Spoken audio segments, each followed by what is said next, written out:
Hello everyone, আসসালামু আলাইকুম। আমি মুক্তা ঢাকা থেকে বলছি। আশা করি যে যেখান থেকে দেখছেন আল্লাহর রহমতে ভালো আছেন। আলহামদুলিল্লাহ আমরাও ভালো আছি। এই ভিডিওগুলো কিছুদিন আগের করা ছিল।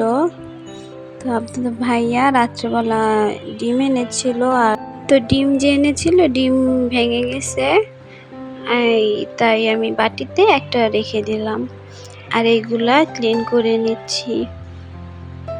তো এখানে ভিমবার দিয়ে কিছুক্ষণ ক্লিন করে নর্মাল পানিতে ক্লিন করে আমি ফ্রিজে রেখে দিলাম। তা আরও আইটেম আনছিল ওই 1 মাসের জন্য বাবুর নিডো দুধ, তারপর নুডলস, তারপর পাস্তা, পাউডার, তেল, হাবিজাবি আর কি। আর এই কমলাগুলো আমার বাবা এনেছে আমার ছোট বাবার জন্য, আমার বড় বাবা এনেছে ছোট বাবার জন্য আর কি, আমার আব্বু আমার ছেলের জন্য এনেছে। তো এখানে মশলাপাতি সব এনেছিল। তো আমি এতদিন ভিডিও দিতে পারিনি। শ্বশুরবাড়ি থেকে আমার বড় ভাসুর আর তার ওয়াইফ আর তার শালা এসেছিল, আর আমার জালের একটা ছেলে ও এসেছিল। তো অনেক ব্যস্ততা থাকায় আমি আর ভিডিও করতে পারিনি, আর তাদের সাথে আমি তাদের সামনে আর কি ভিডিও করব না। তারা এগুলা পছন্দ করে না। তারা কিন্তু কেউ জানে না আমি যে ভিডিও করি। আমার হাজব্যান্ডকে আমি বলে নিছি, ও বলছে করো, সমস্যা নাই, তোর কথাতেই আমি করি। তো এখানে আমার শেষ, সব কিছু রাখা শেষ। এটা ছিল আরেক দিনের ভিডিও, মানে এক এক দিন এক একটা এনে এনে ভিডিও করছি কিছু কিছু আর কি। তখন কিন্তু ওনারা সামনেই ছিল, তাও করছি। এটা ছিল গতকালকের ভিডিও। আমি মেহমান চলে গেছে, তো চলে গেছে আর আমার চাদর নোংরা হয়ে গেছিল, তাই আমি এই নতুন চাদর বিছিয়ে নিচ্ছিলাম। এই চাদরটাও নতুন এনেছি নতুন বাসার জন্য। এটা এনেছিলাম অনলাইন থেকে। তো চাদরটা বেশ ভালোই। আমি সব সময় একটা ভাইয়ার থেকে আনি, তো ওই ভাইয়ার থেকেই আনা হয় আমার চাদরগুলো। তো এখানে আমি বিছানা ঝেড়ে নিচ্ছিলাম, আর আপনাদের ভাইয়া আমাকে একটা কাজের খালাম্মাকে রেখে দিয়েছে। উনি বয়সে আমার অনেক অনেক সিনিয়র, তাই আমি খালাম্মা বলেই ডাকি।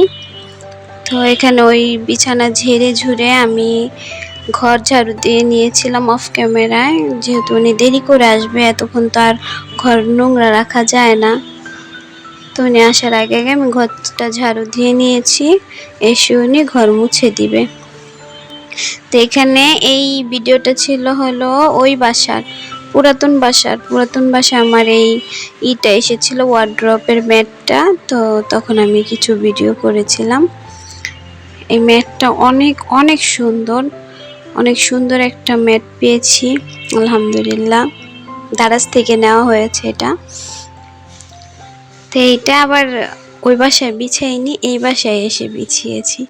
ঠিক সুন্দরভাবে দেখাতে পারলাম না, টিভি দেখতেছিল আপনাদের ভাইয়া আর বাবু। এখানে আমার জামা কাপড় দেওয়া হয়ে গেছে, দেওয়া ছিল ওয়াশিং মেশিনে। তো ঠিক এই কি বলে এটা ওয়াশ করা হয়ে গেছে।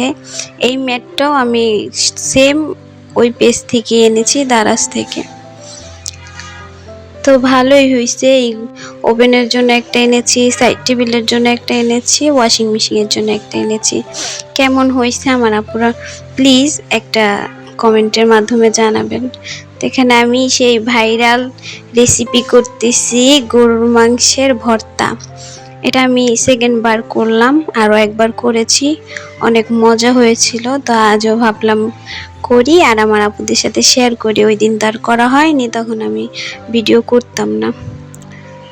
তো এখানে আমি রান্না করতে করতে আমার সেই পুরনো কথা বলে নিচ্ছি। আমার ভিডিওর কোনো জায়গায় কোনো অংশে আপনাদের যদি একটু ভালো লাগে প্লিজ একটা লাইক করে দিবেন, আর এই ছোট্ট বোনটার পাশে থাকতে প্লিজ একটা সাবস্ক্রাইব করে দিবেন। আর যারা আমাকে ভালোবাসা দিয়ে যাচ্ছেন তাদেরকে অসংখ্য ধন্যবাদ। এতদিন আমি ভিডিও দিতে পারিনি কেন সেটা তো বললামই আমার আপুদের। তো এখন আবার হয়েছে কি, কালকে ভিডিও দেওয়ার ইচ্ছে ছিল কিন্তু কালকে থেকে আবার আমার দাঁতের ট্রিটমেন্টগুলো শুরু করেছি। দাঁত উঠাবে 3টা না 2টা যেন। আমার 5টা দাঁতে সমস্যা হয়েছে, ভয়ে এতদিন যাইনি, তো এখন আর সহ্য করতে পারছি না, তাই যাওয়া হয়েছে। তো এখানে আমি তেলে মাংসটা আর আদা রসুন বাটা আর হলো এটা কি বলে গরুর মাংসের মশলা অল্প দিয়ে হালকা ভেজে পানি দিয়ে দিয়েছিলাম। তো সিদ্ধ করে এখন আমি পেঁয়াজ, রসুন, কাঁচামরিচ, শুকনো মরিচ অল্প তেল দিয়ে ভেজে নিব।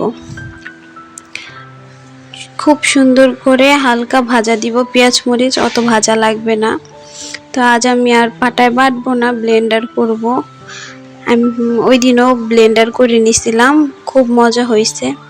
আজকে আর কি ভর্তাই করেছি, 2টা ভর্তা, একটা হলো শীতল ভর্তা আর একটা হলো এই ভর্তা। তো আম্মুরটায় গেছিলাম করতে, দেখি আম্মুর ব্লেন্ডারটায় হচ্ছে না, পরে আবার আমার ব্লেন্ডারটা খুলে নিয়ে আসলাম। আজ এই পর্যন্ত, আল্লাহ হাফেজ, আসসালামু আলাইকুম।